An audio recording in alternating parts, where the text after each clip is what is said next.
বন্ধুরা, আপনারা কি কখনো শুনেছেন মানুষ ভূতকে ভয় দেখিয়েছে?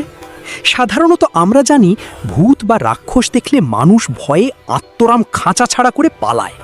কিন্তু আজ আমি আপনাদের এমন এক সাহসী আর বুদ্ধিমান শিকারীর গল্প শোনাবো যে তার গায়ের জোর দিয়ে নয়, বরং সামান্য একটি গাছের বাকুল দিয়ে ভয়ঙ্কর দুই রাক্ষসকে নাস্তানাবুদ করেছিল।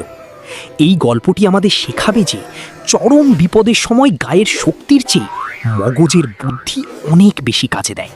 তো চলুন আর দেরি না করে ঢুকে পড়া যাক রূপকথার সেই রোমাঞ্চকর জগতে। গল্পের শুরু এক গভীর কালো রাতে। গ্রামের একদম শেষ প্রান্তে এক জরাজীর্ণ ভাঙাচোরা কুঁড়ে ঘরে বাস করতেন এক বৃদ্ধ শিকারী আর তার স্ত্রী।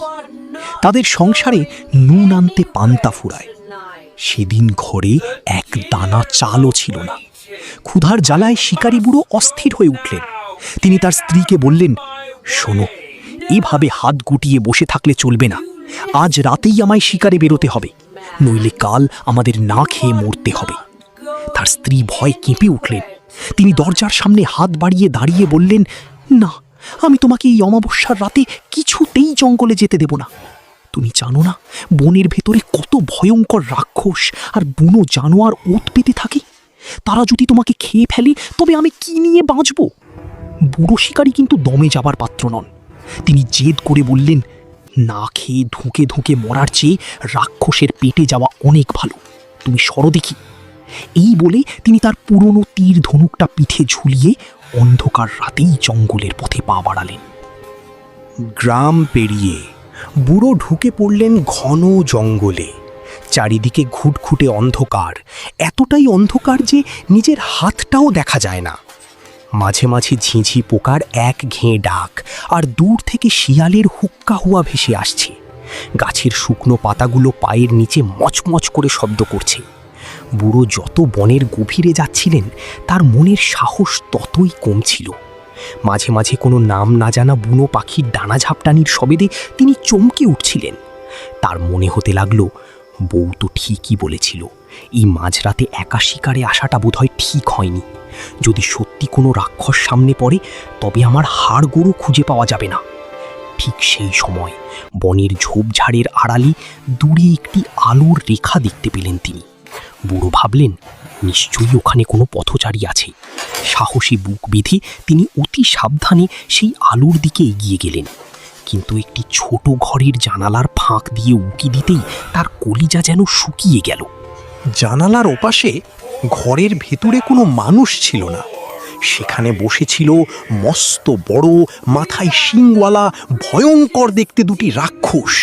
তাদের চোখগুলো জ্বলন্ত আগুনের মতো আর এক একটা দাঁত যেন মূলোর মতো লম্বা। কিন্তু অদ্ভুত ব্যাপার, তারা কোনো মানুষ খাচ্ছিল না। তারা মেঝের ওপর বসে এক বিশাল চকচকে সোনার গয়না আর মুদ্রার স্তূপ গুনছিল। বুড়ো শিকারী ভয়ে সিঁটিয়ে গেলেন। তিনি ওখান থেকে পালিয়ে যেতে চাইলেন, কিন্তু ভয়ে তার পা দুটো যেন মাটির সাথে গেঁথে গেছে।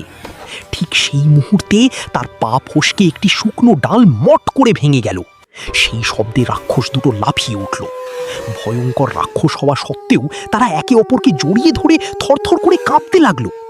একটি রাক্ষস তোতলাতে তোতলাতে বলল, কিসের শব্দ রে? আমাদের চেয়েও বড় কোনো ভূত এলো নাকি রে? বুড়ো শিকারী জানালার আড়াল থেকে সব দেখছিলেন। তিনি অবাক হয়ে ভাবলেন, আরে, এই রাক্ষসগুলো তো দেখতেই বিশাল। আসলে তো এরা মহাভীতু। তার ভয় এক নিমেষে কেটে গেল আর মাথায় এক জবরদস্ত বুদ্ধি খেলে গেল। শিকারী বুড়ো ভাবলেন, এদের এই ভয়কেই অস্ত্র করতে হবে। তিনি মাটি থেকে একটি লম্বা প্যাঁচানো মরা গাছের বাকুল কুড়িয়ে নিলেন। সেটাকে নিজের নাকের ওপর এমনভাবে বাঁধলেন যে মনে হলো তার এক বিশাল লম্বা ভুতুড়ে নাক তৈরি হয়েছে। এরপর তিনি জানালার ফোঁকরে মুখ ঢুকিয়ে নিজের গলার স্বর যতটা সম্ভব গম্ভীর আর বিকট করে চিৎকার করে উঠলেন। তিনি বললেন, খবরদার, নড়বি না কেউ। আমি হলাম মহাদৈত্য নাসা বাকুল। রাক্ষস দুটো জানালার দিকে তাকাতেই সেই দীর্ঘ নাকওয়ালা ছায়ামূর্তি দেখে ভয়ে গগন বিদারী চিৎকার করে উঠল। তারা ভাবল সত্যি বুঝি কোনো আকাশ ছোঁয়া দানব তাদের খেতে চলে এসেছে।